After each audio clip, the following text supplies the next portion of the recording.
it, I will believe it. Yes, if Jesus said it, I will believe it. Oh, if Jesus said it, I will believe and I will obey. Hallelujah. Thank you, Jesus. Jesus said in his word, I just love that scripture. He says to us, if you love me, you will keep my commandments. The only way we show the love for God is not about singing it. It's not about decreeing and declaring, I love you, Jesus. Shout it. We can shout it with the last breath that we have on top of our voices. But if we do not obey Him, it tells a lot. You know, it tells a lot. It tells a lot about who to where our allegiance is. How you're doing today? Welcome, welcome, welcome. God bless you. I hope you guys have a wonderful week. I hope the week has been gracious. Father, we just thank you. We're going to go in the word. I love the word of God. Amen. We're going to go into the word of God. We're going to see what Jesus said. That's why I sang that song. If Jesus said it, I will believe it. If Jesus said it, I will obey it. Praise Jesus. Amen. Thank you, God. Father, we thank you. We give you glory, we give you honor, we give you adoration. We are so grateful for the opportunity I've given to us to look into the perfect law of liberty. Thank you, Lord, in the name of Jesus. And we pray, Lord, as we look into this perfect law of liberty, that we will see our face in the mirror, that we will see our lives where it's not aligning to your word, and we will take that bold step to obey what your word says. In the name of Jesus, amen. Praise the Lord.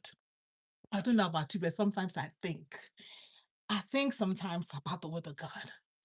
I think sometimes because it helps me to kind of wake myself up and align myself more to the word each day. Because each day, I'm telling you, beloved, there's something for us to work on because we are not perfect, because we're a work in progress. It's only Enoch. Enoch walked with God and he vamoosed into God. The scripture tells us that Enoch was not. Praise Jesus. Jesus teaches that righteousness is above the Ten Commandments. When you think about the Ten Commandments, it's kind of, it was kind of straightforward. In Exodus, it was kind of straightforward. I mean, but then they couldn't keep it. And that's what the apostles were saying. They were saying our fathers could not even keep these 10 commandments. And then you want to come and make this one that Jesus died for. We say they couldn't keep it. Because if they could keep it, there was no need for God to drive them out of the promised land that he took them into. The Ten Commandments kind of in Exodus 20. Yeah, I mean, like very straightforward. Honor your father and your mother, that your days may be long in the land which the Lord your God gives you. I mean, we've heard pastors been preaching that, but that is so good. But Jesus went ahead in Matthew, and that's what actually this is just a building block or a stepping stone to what we're talking about in Matthew. You shall not kill is one of the things that he said. But we cannot even stop, we cannot even start from there.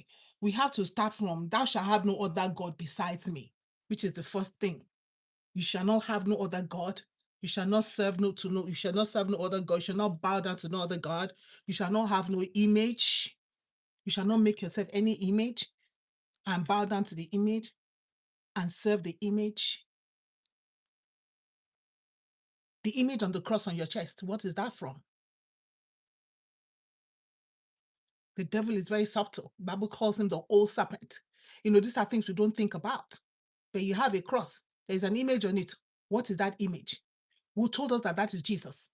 And I keep telling people, I say, take that cross off your neck. Take that cross out of your house. Because that is that image. And that is disobeying the commandment of God. The very first one. Thou shalt have no image. You shall not make one. Not on the canvas. My sister has one on her DP. Me, I've told her that you cannot, that is not Jesus. Who told you that is Jesus, that Jesus looked like that? Take it off. God said we should not have any image. I was thinking about it, I said, God knew what he was doing, that he did not allow Jesus to be born in our time. Because, there's phone, everybody was taking picture, everybody was doing all this. But God did not command us to do that. If Jesus said it, can we believe it? If Jesus said it, can we obey the word of God? Or are we going to say it doesn't matter because it's church? Are we going to say it doesn't matter because it's spiritual? God was giving the commandment to his people. He wasn't giving that commandment to the Amorites. He wasn't giving that commandment to the Egyptians. He did not give this commandment to the Moabites. He did not give this commandment to the Babylonians. He gave it to his people. This is the commandment for God's people. So because Jesus came back with this commandment on a more serious note for us who are followers of the way. We want to think that we have grace, right? But there's much more that what we have to keep. So we are going to go to Matthew chapter 5. I love Matthew chapter 5, 6, and 7. And I tell everybody that wants to be a follower of the way, a bearer of the cross, you have to start your work. Matthew chapter 5, 6, and 7. Why do I say so? Verse 1 tells us something that is very key.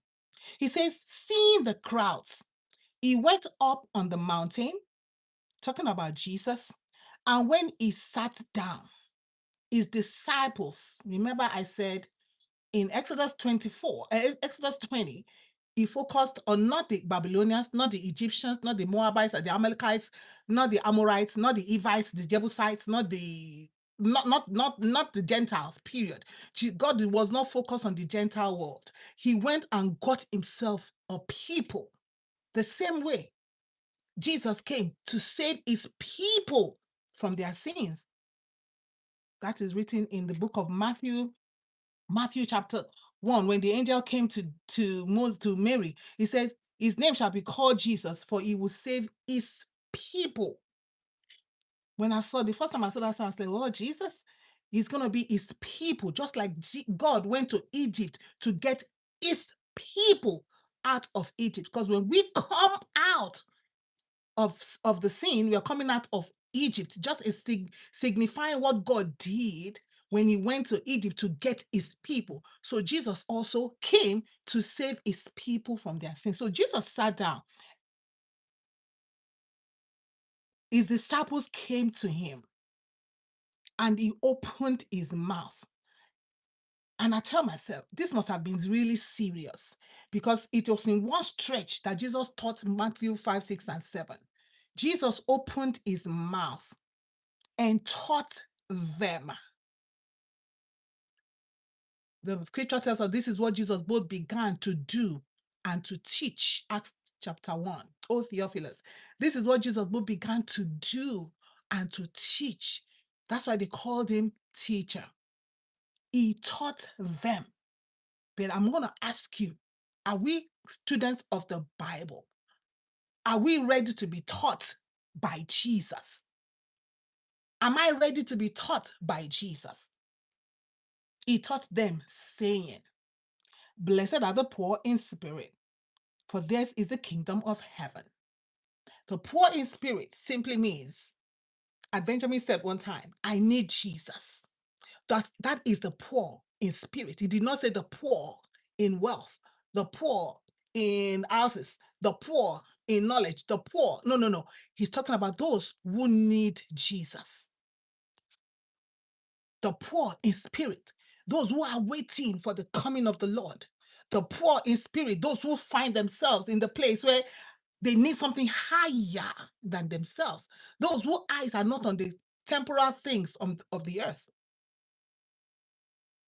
Jesus raises the standard of Exodus 20, and we're going to go there because just that number 1, verse 3 is what we're taking, but we're going to skip. I'm going to skip right through to verse 21. And I love this. I love this because it tells us a lot and takes us back to Exodus 20. You have heard that it was said to the men of old, Exodus 20, verse 11, verse 13, you shall not kill. That was straightforward. But here is Jesus. Listen to what Jesus said. Revelation says, this is what the Spirit is saying to the churches. And so Jesus here is saying something to us. And I pray that we will listen. I pray that we will take note. I pray that we'll be open. I pray that we'll not come here with a mindset of, oh, I already know that. Oh, I'm a Christian. Oh, I'm a follower of the way. Oh, I'm baptized. Oh, I know. Jesus was talking to his disciples. There is a reason why he took time to teach. The disciples already knew the 10 commandments. Don't forget that they are Jews. And as an Israeli, as an Hebrew man, they had to go to the synagogue. They had to go to the temple. They had to learn. They had to learn. They had to learn the commandments of Moses. They had to learn the law of Moses, the Pentateuch. They had to learn the Torah. It was something that they had to do. You see, like Hispanic people have what they call quinceanera for 16-year-old girls. So this Jewish people had that too. So for the man to cross over, he had to learn the Torah. So they knew the 10 commandments. But Jesus is taking it a little higher. So that's why I tagged this today, that Jesus lifting up the standard. The standard is higher for us as followers of the way, not to kill. Listen to what he says. He says, you have been told. It has been said by men of old. Our fathers have said, we have been taught this. He says, you shall not kill. And whoever kills shall be liable to judgment. This is what Jesus is saying now. Jesus said, but I say to you. Remember, Jesus came to save his people from their sins. We have to have that at the back of our mind. Remember that God sent Moses to Egypt to get his people out of Egypt. Jesus came to save us out of the world, out of Egypt too. And so Jesus is now saying to these ones, I say to you. He is not saying to the Amorites. Remember in verse 1, he's saying the disciples there, and he taught them. I say to you, everyone who is angry with his brother, beloved, I am challenging us through the word of God. I am challenging us through the word of God. As I'm challenging you, I'm challenging myself. Anyone who is angry with his brother shall be liable to judgment. Believe it or leave it. But this is what Jesus taught his disciples. And that's why Jesus said, go into the world. We take that scripture and say, go into the world and make converts. Jesus never said make converts. He said make disciples. And who are disciples? Disciples are disciplined followers of the Lord Jesus. And that's why Jesus says, if any will come after me. And I tell people all the time, I do not follow Moses, so I don't follow Torah. I do not follow Elijah. I don't follow Elisha. I don't follow fire people. I do not follow David, because I don't follow Solomon. Yes, the wisest man in the world, but I still don't follow him. Because Jesus said, if any will come after me. Following the Lord Jesus requires for us to deny ourselves. There's a pleasure when we get angry. And we make a reason for our anger. But Jesus is saying here, but I say to you, they told them in the Torah, do not kill. But if you want to follow me, Jesus is saying, if you want to be a bearer of the cross, a follower of the way, Jesus is saying, if any who is angry with his brother, anybody who is angry with his brother shall be liable to judgment. Jesus was never angry. The only time Jesus was angry, and that's when we are also permitted to be angry, was when he had a righteous indignation. And what happened? Because he went to the temple and they had turned his father's house into a house of merchandise. And so you could see God. You could see the wrath. You could see the anger. Are you angry when you see all this stuff that is happening in the body of Christ? Or are you angry because somebody insulted you? When you're angry because somebody insulted you, you are liable to judgment. I did not say it, believe it or not. When you have a problem, when you see Jesus, hold him in the trouser. That's how I tell people all the time. The woman with issue of blood touched the hem of his garment. Aha! See how you can, when you see him, the day you do to see him, the day you see him, you can ask him, Jesus, why did you put this in the scripture? So are you gonna say, but am I not supposed to be angry? The scripture says be angry, but sin not. When you are angry because somebody insulted you, is a sin. Because Jesus said what? Deny yourself. Jesus said what? I should mortify the flesh. Jesus said I should not count myself as anything more than somebody else. Because when I begin to look at myself higher than somebody else, then I begin to get angry when they say something to me they shouldn't be saying. I say, who are you that people should not say something to? We say something to the Lord Jesus. We cast heaven out. We look at God and say, God, why? Why this is happening? Why that? Why that? We talk. God tell us something to follow. Just as simple as thou shalt not make an image. But we don't care about that. We put the image on the cross. We put the image on the picture. You have it in your house. You have it in your wall. You have it in your office. But God said, do not make an image. But God did not worry you. But you want to worry another human being. Why? Because, oh, wait, they did not greet me. Oh, see how the way they look at me. Oh, see how the way they talk to me. Oh, see how the way they raise their voice at me. Hello? We do not have license. The world may do it. That's why I love Psalm chapter 1, verse 1. Blessed is the man that does not walk in the counsel of the wicked and the ungodly. The world will tell you it is okay to be angry. But Jesus said, no. If you are angry with your brother, am I angry with my brother? Beloved, hey, I don't know about you. I always say, my children, I did not run from heaven. No. The Lord is working me a perfect work. When David prayed that prayer, he says, create in me a clean heart and renew a right spirit within me. When we don't see this scripture, when we don't walk in the word, in the light of the word of God, we just believe that it's okay to be angry. Your child did something to you that you tell yourself it's okay to be angry. Jesus is saying to you. Your brother do something to you.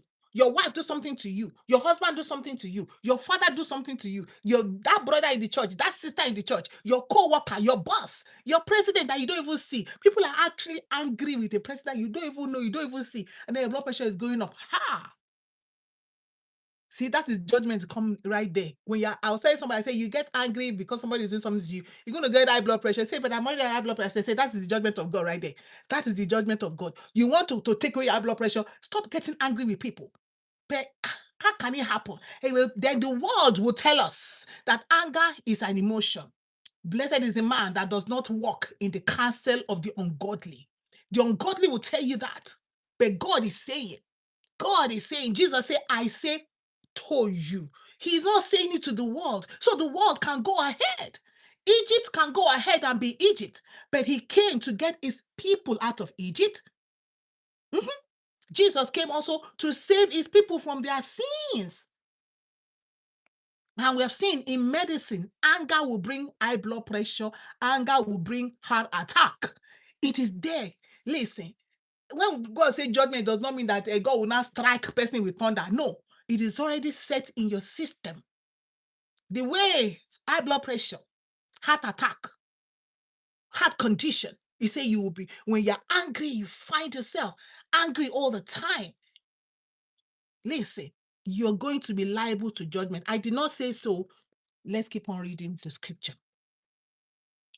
But I say to you, Jesus is saying to you, whoever insults his brother shall be liable of the council, which is the Sanhedrin, which is the Sanhedrin were the ruling, church officials in the temple.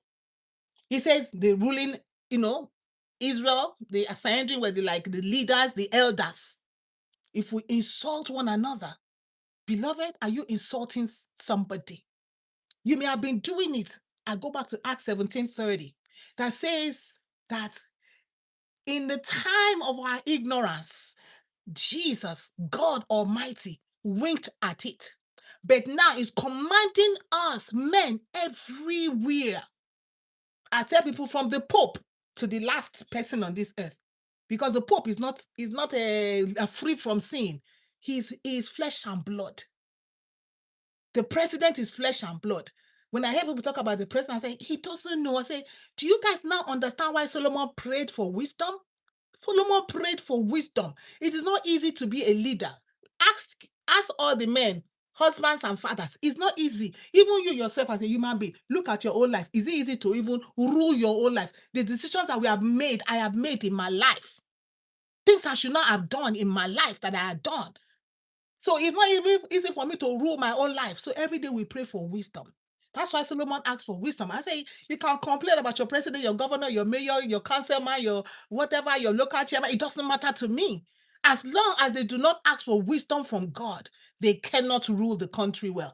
They cannot rule that community well. They can even the families. If the man does not ask for wisdom from God, because if you have 4 children, all those 4 children, they are different. So you need to, as a man, as a husband, as a wife, as a mother, you need to ask God for wisdom. Even as a boss, or you're a boss at your job, you have all these people under you, subordinates. You need wisdom. Solomon prays for wisdom. It wasn't like Solomon, okay, we'll ask for something. He could have asked for wealth, but he asked for wisdom. He said, give me wisdom to rule this your great people. Keep on reading. He who insults his brother is shall be liable to counsel.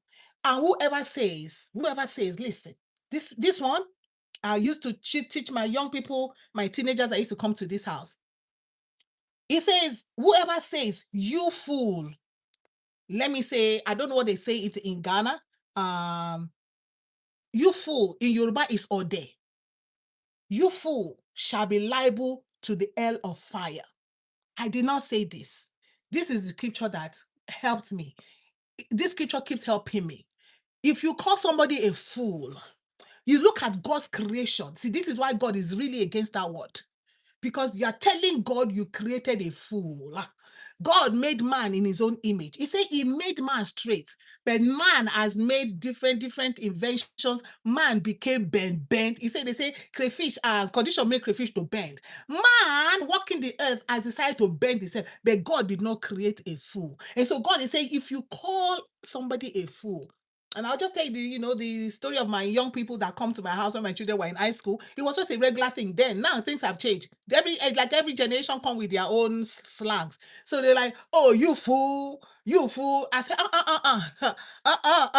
Don't say that. Don't, I had to call and teach the young people. And also, it happened in church too. It happened in church.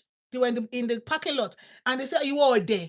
And then the girl answered. I said, "Oh, wow, come here." I said, "Is your name Ode?"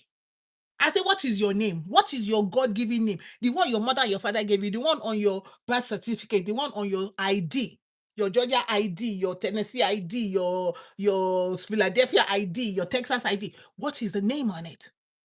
So why are you answering to Ode? And then I turned to the people that were calling her. I said, never you call God's creation Ode. Why? Because the scripture tells us you fool. If you say, whoever says you fool, whoever says it doesn't matter who you are. You see, God is not partial. God is not like, okay, well, it's the pastor that said it. Okay, it's Moses that said it. Okay, it's all right. I heard it. I had somebody actually say, well, Jesus said, people, human beings, we are twisted in our mind. When somebody said, when Jesus said, you fool, to the when the rich man was gathering everything, say, okay, now I can balance, I can relax. My question to that person, I say, are you the one that created the person? The person that created that person has the right to call him whatever he wants. Just like Jesus went down, the blind man made the spittle with the soil, with the dirt, and blocked the eyes. Jesus was just trying to show us Genesis that he made man from dust. So if you want to call man a fool, can you create somebody's eye from dust? From dust.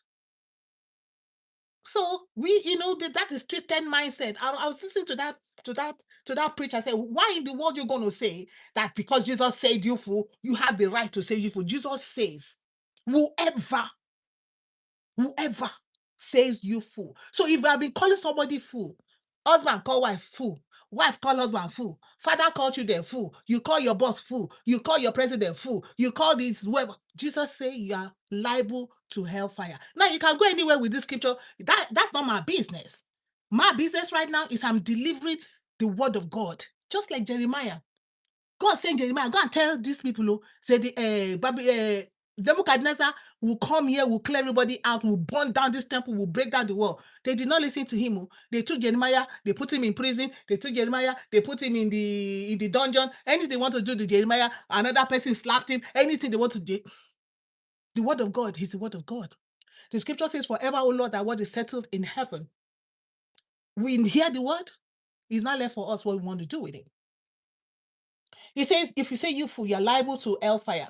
So if you are offering, see, we love to say this, we love to call this one, but do you know what is before it? Before it, you have called somebody a fool, they are hurt. You have been angry with somebody, they are hurt. Mhm. You have insulted somebody, they are hurt. So before you can come down and say, so if you are offering your gift at the altar and then remember that your brother has something against you. Now, you see all these three things? Youthful, anger, insult.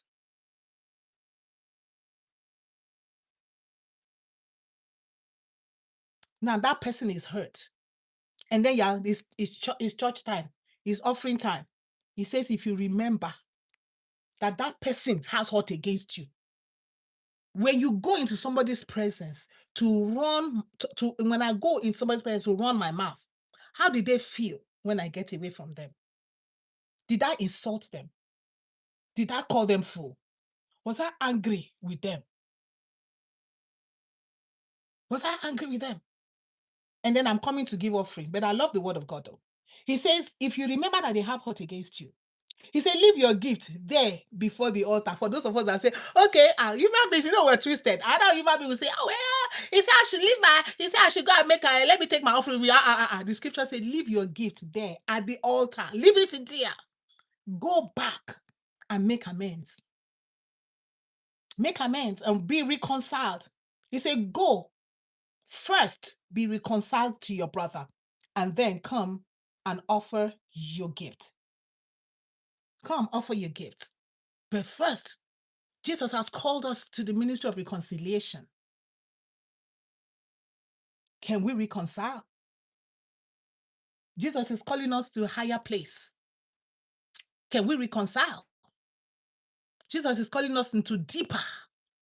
I will go a little deeper. Jesus must be sweeter. I will go a little deeper, deeper here, deeper there. God is calling us to a higher and a deeper. Then we get rooted in him, planted in him. That is one commandment, thou shalt not kill. Let's go to another commandment. Verse 27. He says, you have heard that it was said, you shall not commit adultery. Hallelujah. Amen. Verse 14. Exodus 21, you shall not commit adultery. But what is Jesus telling us? Who are the followers of the way? Those of us who say, Jesus say, if you want to follow me, it's Ngwanu. All right, people, it's time to pick up your cross. Deny yourself. Deny yourself of that young chick. You want to leave buns and go for puff puff, right? Mm-hmm. You want to leave meat pie and go for puff pastry. You all know. You want to leave the hard meat and go for the tenderloins. What's up, my people? You're hearing me? Jesus said, but I say, I love this place in my scripture because it says, but I say to you, taking us back that Jesus came to save his people. God went to Egypt to bring his people out of Egypt. He said, I say to you, I am not saying to the world, but I'm saying to you, who are going to pick up your cross and follow me. We cannot follow Jesus if we do not do what Jesus said to. But I say to you that everyone who looks at a woman lustfully has already committed adultery with her in his heart. So it's not just enough until you climb on top of the woman. Before you climb on top of the woman, a lot of things have taken place. You have seen her, you have dreamt about her, you have planned it, the hotel, the time, the lie you tell your wife, the lie you tell your husband, I'm traveling for business, I'm traveling for this, I'm traveling for that. My job, I have to work overnight today. You have thought a lot of lies. You see, before adultery comes, a lot of lies have set up. And so Jesus is saying, just the look. So for them, in Torah, do not commit adultery. But Jesus said, let's break it down. Let's break it down. That is for Torah. but to you. So in Judaism, it's simple. Do not commit adultery. But people always want to say, well, it's like the God of the Old Testament is harder than the God of the New Testament. Hello. The Old Testament just tell them, do not commit adultery, meaning do not climb on top of the woman, do not climb on top of don't let the man climb on top of you, right? But Jesus, which is what I say, Jesus is love. God is love. The New Testament, God is love. You see, just the look.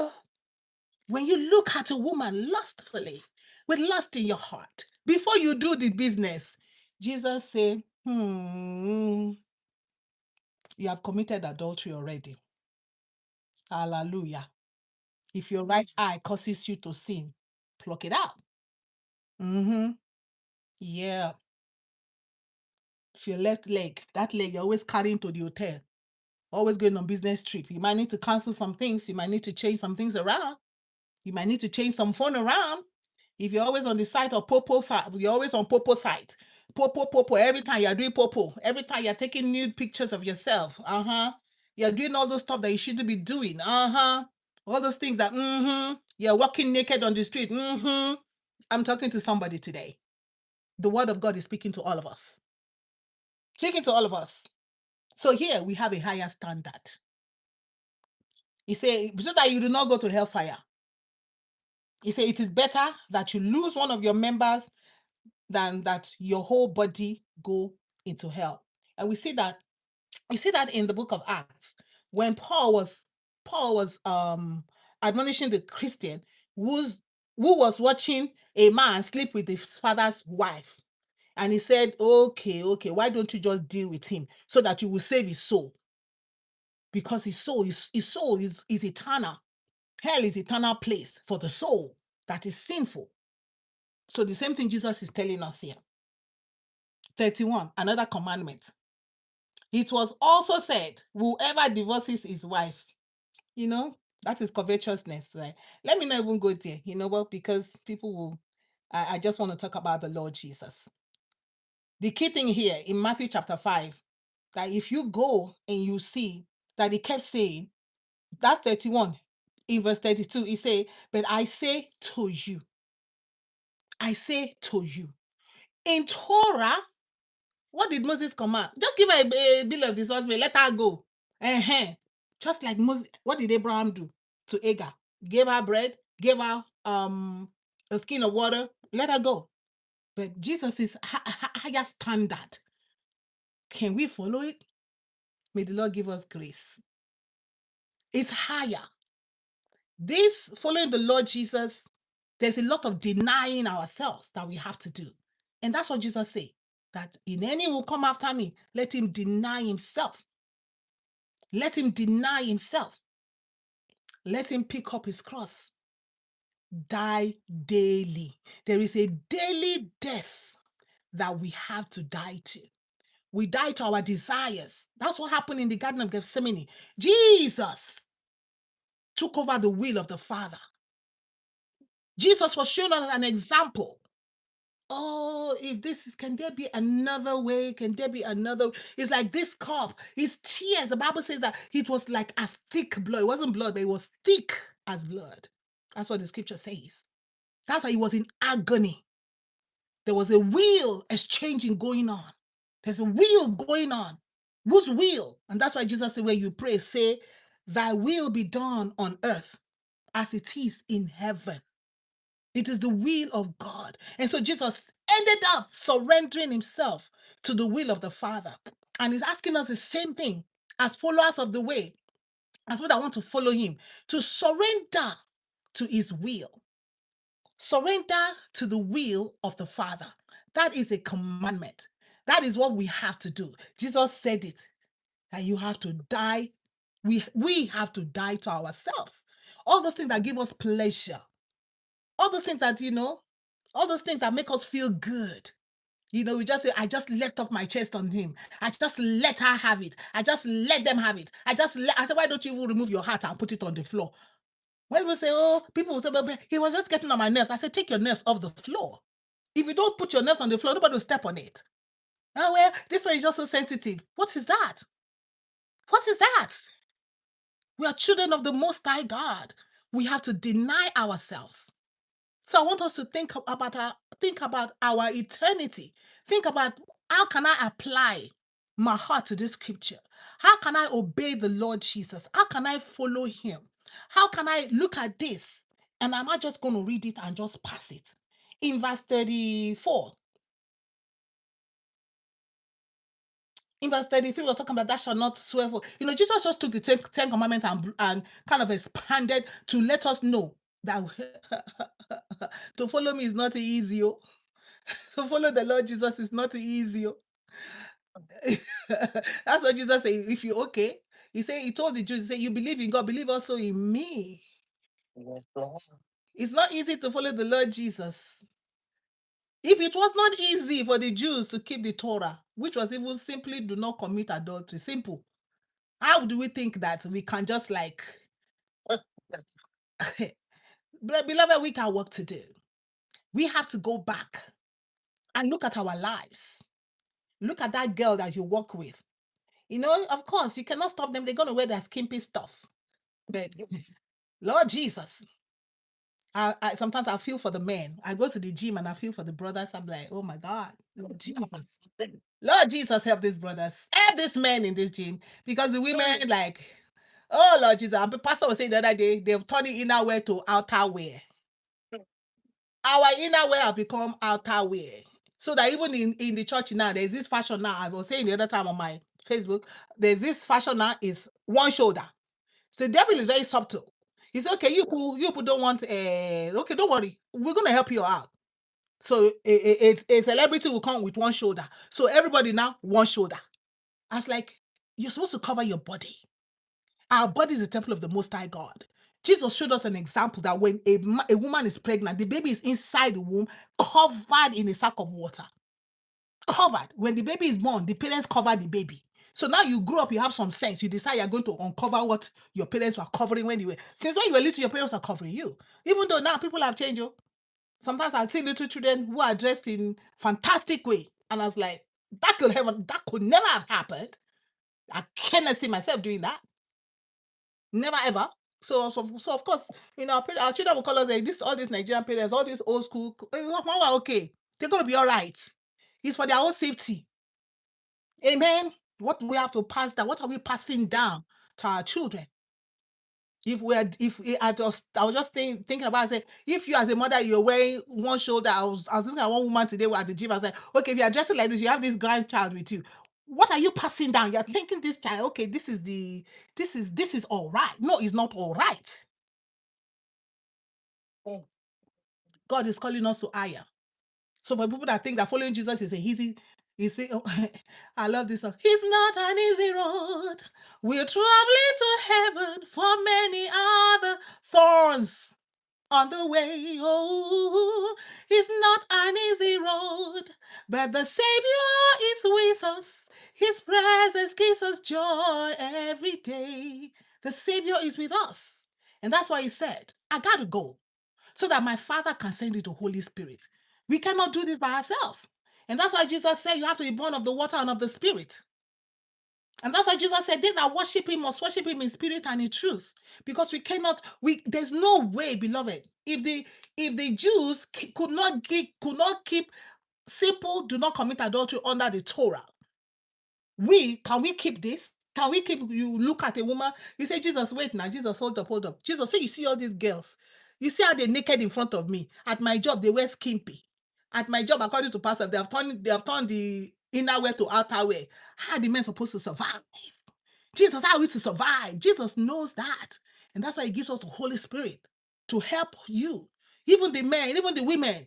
The women, the men come with all those, what they call this, whatever young people, even old people wear it because they are privileged. They are privileged to have a six-pack. The people that don't have six-pack, because you're privileged to have six-pack, you go and wear tank top. You tank it and you come in front of the woman and you open your chest and all your hair is showing. And then the women, thank you, Jesus, hallelujah, amen. So it's not just the men that have problem, even the women have problem. I was waiting to pick my daughter from Kumon, and this guy came in. I was sitting with my friend, a couple of women, mothers picking up children, come on. And this guy came in, man, and all the women were just like, ooh. Tell me what my friend said, Joy, you didn't see. I say, see what? Joy, you didn't see. I say, see what? That's somebody's husband. See the mother-in-law sitting right here. He came to pick the son. What you doing? Tomiwa is like, Joy, what you mean you did not see him? I said, I did not see him. I chose not to see him. Some people intentionally, I will tell my friends sometimes that when they do all this, I say, you know what you are doing? You know exactly what you are doing. Dressing like that, and then my friend will laugh. I say, you know what you're doing. You know what you're doing. They know what they are doing. Men, make now, hold on. Jesus is Lord. God will give you Holy Spirit. Women too. And so verse 34, it says, but I say to you, again, you have heard that it was said to the men of old, you shall not swear falsely. So we're just going to stop somewhere, and I trust the Lord that if you pick your Bible, because it's very important as a follower of the way, you go and see what Jesus actually sat down and taught. That Jesus took time and teach this. He has to be important. And that's why I said somebody, I said, it has to be important for Jesus to have taken time to teach his disciples. And maybe we do not hear that again. Let me say that these disciples were followers of Judaism, that they were taught in Torah. So these disciples actually knew the 10 commandments. Remember Peter? When Peter was eating with the Gentiles and some Jews came in, what did Peter do? He removed his hand because he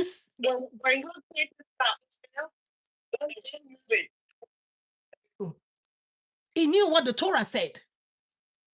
But Paul had to correct him. So people that don't like correction in the church, you feel like you cannot know. Paul corrected him and said, no. We can't let this go on, because if you do this with all these people who are with me, with Timothy, with Barnabas, with Mark, with all the people who are following me, they're going to think that is right. Paul corrected Peter.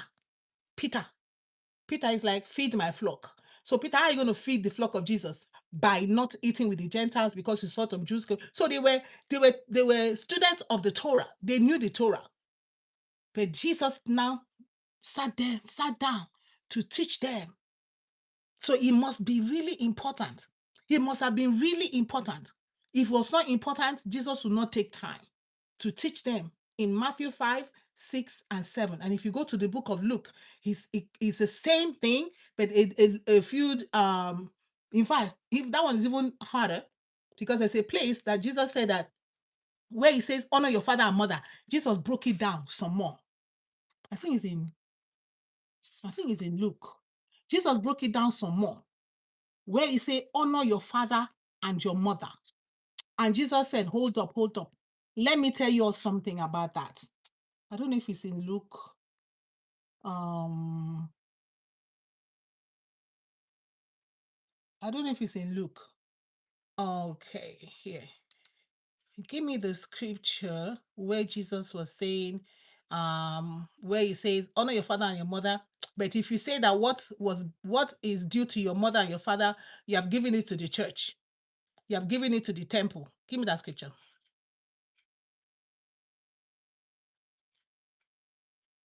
Let me end with that today, because fortunately, pastors will talk about honor your father and mother. Oh, Matthew 15. Matthew 15, verse. Hallelujah. Matthew 15, 3-6. Yes. Here, the scripture says, then Pharisees and scribes came to Jesus from Jerusalem and said, why do your disciples transgress the tradition of the elders? For they do not wash their hands when they eat. He answered them, and why do you? I love Jesus. This is something I have to try to learn to do. When you ask me a question about the word of God, why do you do this? I'm going to ask you, why don't you do what you did? Why are you not doing what the scriptures say? Like somebody came to me, I was talking about that. I said, but what did your father say? He went on, I said, but is God not your father? Did you take the matter to your father? Even today, someone was asking me, well, money for this. I said, go and ask the Father. Go and ask God first. He said, why? I said, because me too, I asked God first. Go talk to the Father. When the Father responds to you, the Father may respond to you through me, or to you, through me. But we all need to go to the Father, because Jesus said, Is any afflicted? Let him pray. And Jesus said, when you pray, say, Our Father. He did not say, call my name. Jesus did not say, call my name. So why are you going to need anything? You'll be calling me. Why are you calling me for? I need house rent. I need this. Do I look like the Father? I don't look like the Father. No, I'm not. Talk to the Father about it. Talk to the Father about it. And so there they came to Jesus. And Jesus said, why do you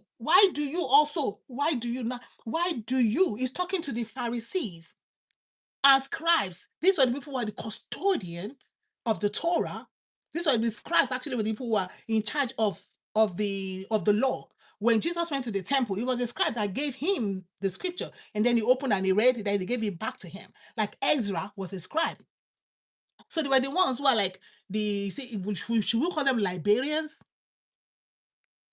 They transcribe the scriptures.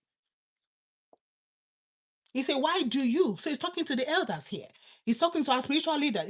He answered, why do you transgress the commandment of God for the sake of your tradition? For God commanded, honor your father and your mother. That was easy, right? Straight up, right? And he who speaks evil of father or mother, let him surely die. This is God's commandment. But you say, if anyone tells his father or his mother, what you would have gained from me is given to God. Have you seen that in the scripture? This touched my heart. This touched my heart. This made me cry. But I recovered. And I told myself, I did the best I could. What you will have gained from me is given to God. He need not honor his father. Let's be careful. Pharisees and scribes. So, for the sake of your tradition, you have made void the word of God, you hypocrites. Well did Isaiah prophesy to you when he said, these people honor me with their lips, but their heart is far from me. May that not be our testimony, where we honor God with our lips, where we come and we shout and we clap, and like me, make a lot of noise, and like me, sing with passion, and then our hearts are far from him. When we read all this, and we just pass on like that, Jesus, I beg, Jare. Jesus, I beg, leave me alone, Jare. He said, in vain do they worship me, teaching as doctrines the precepts of men. In vain, may our worship of the Lord not be in vain. But how is my worship of the Lord not going to be in vain? How is my worship of the Lord not going to be in vain? By obeying the word of God. How is my worship of the Lord not going to be in vain? 1, 2, 3, 4, 5, 6, 7, 8. What do we need to do? What do I need to do? Jesus said, if you love me, you will keep my commandments. Jesus said, if any will come after me, I got to go back to that scripture because that is where our journey with him begins. He said, whosoever believes in him will not perish, but have everlasting life. Jesus tells us we should work out our salvation with trembling and fear. There is a working out that we need to do. It is not enough that we come to church. It is not enough that I read the scripture. It is not enough that I encourage people. It's not enough that I sing, that I clap, that I jump, that I shout. It's not enough. But am I walking the walk? It's not enough that I talk the talk. But how about the walk? He says, it's not him who is a hearer, but he that is both a hearer and a doer of the word. One key word we must leave with tonight. Jesus said, if you love me, you will keep my commandments. And that's how the Jews in Judaism had to show the love for God by keeping his word. The main reason that they were kicked out of the land that God promised Abraham, Isaac, and Jacob was that they did not pay attention. And you read the book of Jeremiah, you will see that they did not pay attention. He kept saying they did not pay attention to my word. They did not consider my word. They did not return to me. He says, when you hear the word, harden not your heart. How do I obey the word of God? How do I make sure that when he comes, he's not going to tell me, Depart from me, I know you not, ye workers of iniquity.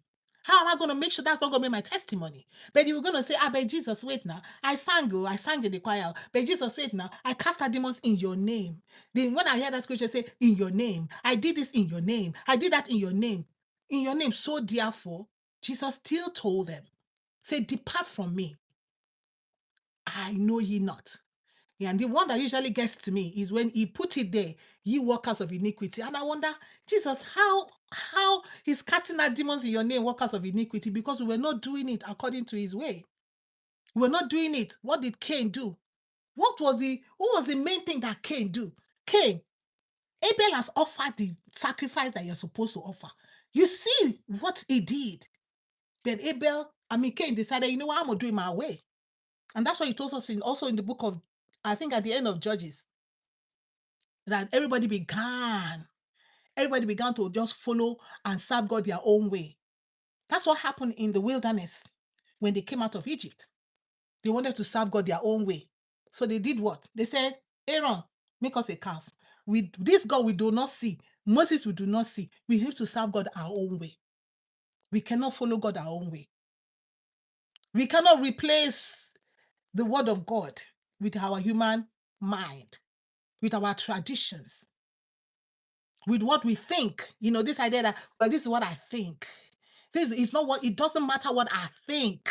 The scripture tells us that forever, O Lord, thy word is settled in heaven. It is not what I think. It is what does the word of God say. And if my life is not aligning with the word of God, of course, our lives are not aligning with the word of God. That's why the word of God is given to us. All scripture. 1 Timothy 3, I think. All scripture is given to us. Let us look at that scripture and the Lord will guide us as we go in the word. Why? I tell people, why do we have the scripture? Why did God give us the scripture? Is this for me to read and say, oh, I finished the Bible the whole year. Oh, I used 1 year to read the Bible. How does that benefit me? How does that benefit you? All scripture is given to us. All scripture is given. I think it's in, is it 2 Timothy? I'm going to give you that scripture. So we know, why do we have the scripture? Why did God take time to inspire people? Give me the scripture. All scripture is given to us for training unto righteousness. Hallelujah. It's in the book of Timothy. Say? 2 Timothy 3:16. Thank you, my sister. The Lord bless you. I know it's somewhere in Timothy. 2 Timothy 3:16. Let's see why do we have the scripture? It's not for me to read and say, oh, I read the whole Bible in a whole year. I tell you, it doesn't make sense. It doesn't benefit me if I read the whole Bible a whole year and then the people look at my life and there is no Bible there. We are the Bible that some people should be reading. And that's why Jesus told the disciples, he said, tarry here until you be endued with power from on high. Now check this out. Check this out. What is this power for? So that you will be my witnesses. Meaning, so that you'll be my billboard. You'll be my billboard. We are the Bible that people are supposed to be reading. I am the Bible that people are supposed to be reading. 2 Timothy 3:16. Praise Jesus. Verse, yeah. It says, all scripture is inspired by God. Do we believe it? Do we believe in the word of God? He said, whosoever believes in him. For in the beginning was the word, and the word was with God, and the word was God. And the word was made flesh. And he said in Genesis, in the beginning was God, right? And God spoke. The God's word and God and his word are the same. That's why Jesus is God. They are the same. So this word has been given to us. Why did Jesus give us the word? And all scripture is inspired by God, number one. So we have to believe the word of God. Number two, and profitable for teaching, for reproof. See, the word of God is supposed to be reproofing us. Reproofing us is a bulala. Jesus went to the temple, took a whip and whipped them. That was reproof. That was reproof. Yeah. That's why I say, spare the rod and spoil the child. That's not God's business. God's business, I'm going to use the rod. That's why God took the Assyrian king. Oh yeah, go to Ephraim. Go to 10 tribes of Israel. Boom, boom. They will not follow me. They will not obey me. Take them out of that place. Scatter them all over the ends of the earth. So some of them ended up in Africa, deep, deep down in India, deep, deep down everywhere. God used Bulala. God, the word of God is for reproof. And then Judah is seeing Israel. He's seeing Israel, the 10 tribes of Israel. He said that God scattered them. And so that's why the sin of Judah was greater. So God did what? Nebuchadnezzar, where are you? Let us go. Let us go. Spare the rod and spoil the child. God don't believe that. God believe I'm going to use the rod. He corrected them with Nebuchadnezzar. The same thing. Burnt down the temple of Solomon. Bring it down. Because they said, we have the temple in Solomon. We have the temple of Solomon. The temple is here. Everybody pray to this temple. Jesus said, God said, bring the temple down. Bring the walls of Jerusalem down. And that's what Nebuchadnezzar said. He said, God sent me to you people. Can you imagine? God sent Nebuchadnezzar. So the word of God is supposed to reprove us. So when we read the word of God, and we just feel that it's for everybody else, but not me. The correction is not for me. I'm thinking more highly of myself, like I have nothing to correct. There's nothing to correct. But you know you're angry. But you're not angry for God's cause. You're angry for yourself. We forget that there's judgment. You call somebody a fool. You forget that there's hellfire. You insult somebody. You forget that there's a council. All of this is there. We forget. We do not encourage people to thank God that pastor has been talking about honoring your father and mother. You do not, we need to encourage people to honor their father and mother. Father's Day, all your newsflash, Father's Day is coming. Father's Day is coming. For reproof, for correction, and for training in righteousness. That is why it says that the word of God is able to build us up. The word of God is able to build us up. So that's why we have the scripture.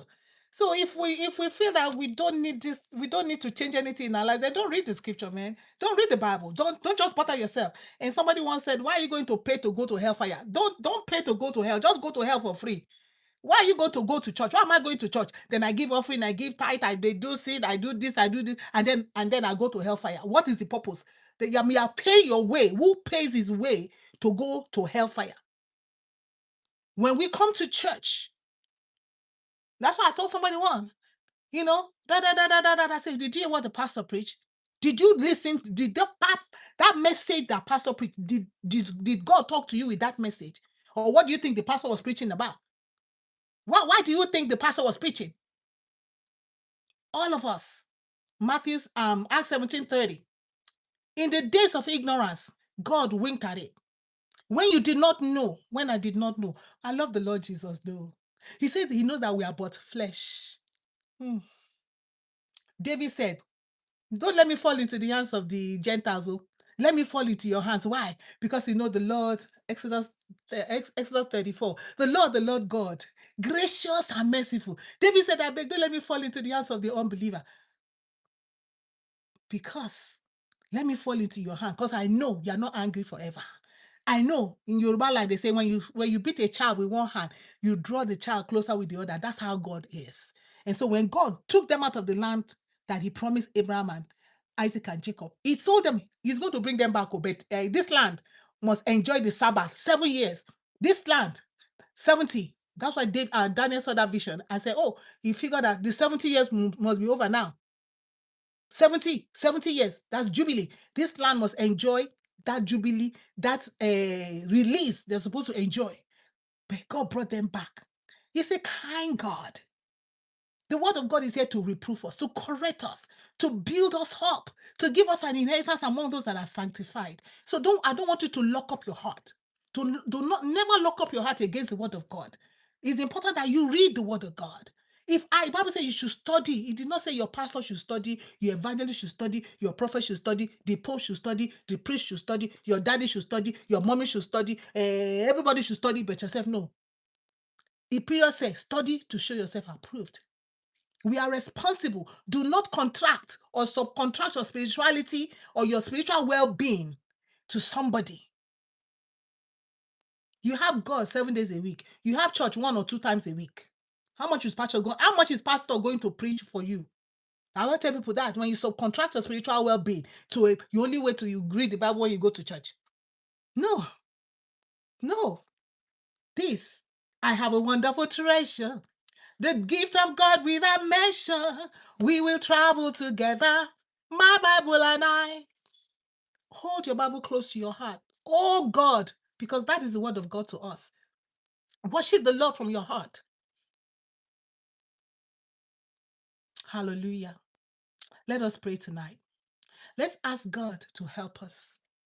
Let's ask God to put a hunger and a thirst in our hearts for Him, more than we ever had before. Because this is how we're going to show Him that we love Him, when we keep His word. And we know we cannot keep His word by ourselves.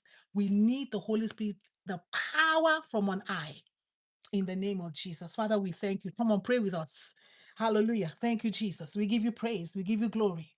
We give you honor. We give you adoration today. Father, thank you for your word. We thank you, Father, for this privilege and opportunity you have given to us, Lord Jesus, to hear your word today. Father, we pray, oh Lord, that you will help us, Lord Jesus, that you will keep our hearts stayed on you, Lord Jesus, that you will put a hunger for you. Say, blessed are those who are poor in the spirit. You say, blessed is that man that is poor in the spirit. Lord, in the name of Jesus, we are asking you that you will help us. We are asking you that you will help us. In the name of Jesus, Lord, help us. Put a hunger in us. Put a thirst in us. In the name of Jesus. Hallelujah. Thank you, Jesus. Thank you, God Almighty. We praise your name. I love Psalm 51 verse 10. I pray that's a very famous prayer. I pray for myself, and I can testify. I can testify. Ooh, I can testify that the word of God works. David said, "Create in me a clean heart and renew a right spirit within me." And God even said in his word, He says, "I will take out of them a heart of stone and give them a heart of flesh that they may fear me." God is not in the business of repairing hearts. God is in the business of changing hearts. So let us pray that God will create in us a clean heart. He will renew a right spirit within us, a heart that longs after Him, a heart that seeks Him, a heart that is hungry for Him. In the name of Jesus. Father, that's our prayer today, oh God. We pray for that heart that is seeking after you, a heart that is longing after you. For blessed are the poor in spirit, for theirs is the kingdom of heaven. Hallelujah. The kingdom of heaven is righteousness, peace, and joy in the Holy Ghost. When we are poor in the spirit, when we are poor in the spirit and we begin to seek after you, when we begin to connect with you, we know, oh God, that we're going to have peace and joy in the Holy Ghost. We're going to have righteousness in the Holy Ghost. Father, help us, Lord. Create in us a clean heart. Take out of us every heart of stone, every heart that is seared with iron. Father, take it out of us, oh God. Give us a heart of flesh. Give us a heart of flesh. In the name of Jesus, renew a right spirit within us. We pray, oh God, in the name of Jesus. Oh, hallelujah. Thank you, Jesus. Thank you, our God. We praise you, our God. Let us pray. Beloved, there's so many people right now who are lost in the world. Jesus said, pray that the Lord of the harvest will send laborers into his work. We pray that God will send laborers, and you could be that laborer. You could be you that God will say, okay, it's time for you to go to Malaysia. It's time for you to go to Cambodia. It's time for you to go to South America. Can we really move? Are we open to hear God send us as laborers into his work? Or we just want to let us pray that God will send laborers into his work. This prayer is very important. It's very dangerous because it could be you that God will say it's time to move. And Father, we are yielding our members unto you. You said, Lord, we should pray. We should pray because the harvest is plenty. He said that the harvest is ripe. He said we should pray for you, the Lord of the harvest, to send laborers into your harvest. And so we are praying, Lord, in the name of Jesus, that there be a release of laborers, a release of laborers to the north, to the south, to the west, to the east of this earth, Lord Jesus, to places where nobody has even been to, Lord. Release your laborers. They are your laborers. Oh. Release them, Lord, for your harvest. The harvest that you are prepared. That man, you have prepared that heart of that man, the heart of that woman that you are prepared. In the name of Jesus. We are trusting you, our God, for your saving grace in the name of Jesus. Hallelujah. We thank you, our God. We praise you, our God, in the name of Jesus. Let us pray that God will empower us to obey his word. He said, when you hear, harden not your heart. He says, not who is a hearer, but he see that is both a hearer and a doer. That's where the blessing comes. We're going to ask God to help us, not just to be hearers of this word or readers of the word, but God will give us empower us by his Holy Spirit. Say you will receive power from on high. So if you are here, you have not received the Holy Spirit, you have not even sought for the baptism of the Holy Spirit, you can begin to seek for it. You can begin to kneel down and pray in your home. Say, God, I need this power because I just see myself. I don't seem to be walking in the power of the Holy Spirit. I need, because you promised, though, he said he will give the Holy Spirit to those who are obedient. He gives the Spirit to those who are obedient. So we're going to pray that, God, we need the power to obey your word. We cannot do it by ourselves because Jesus said, without me, you can do nothing. That's why we need the Holy Ghost. That is why that man is always in adultery, in and out, in and out. That woman is always cursing, in and out, in and out. We're always getting angry, in and out, in and out.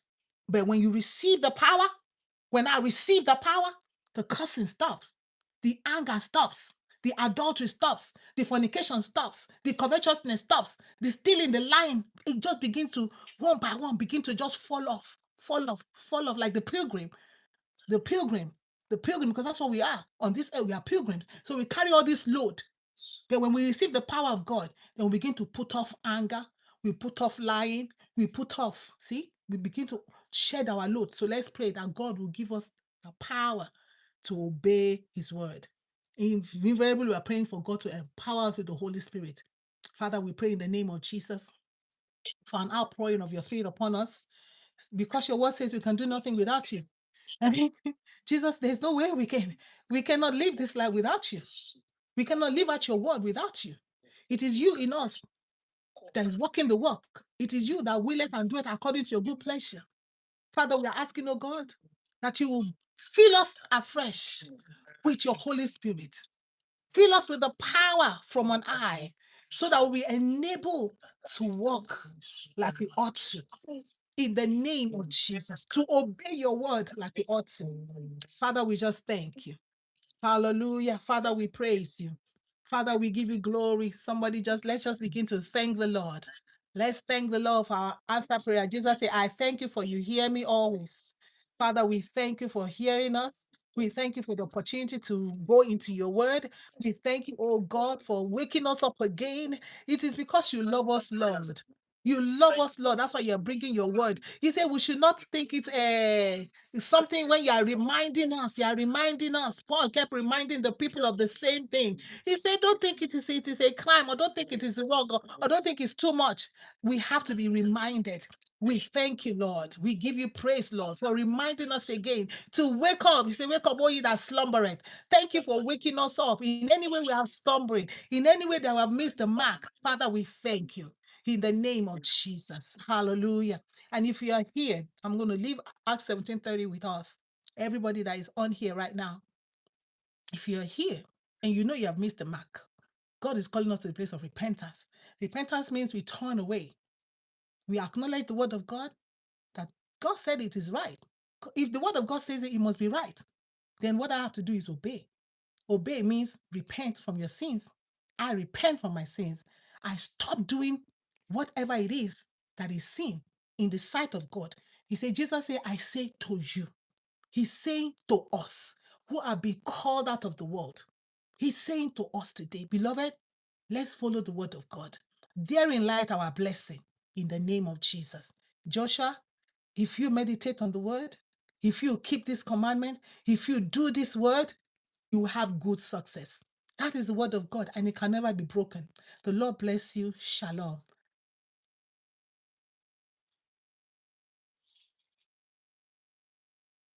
Dickness, over to you.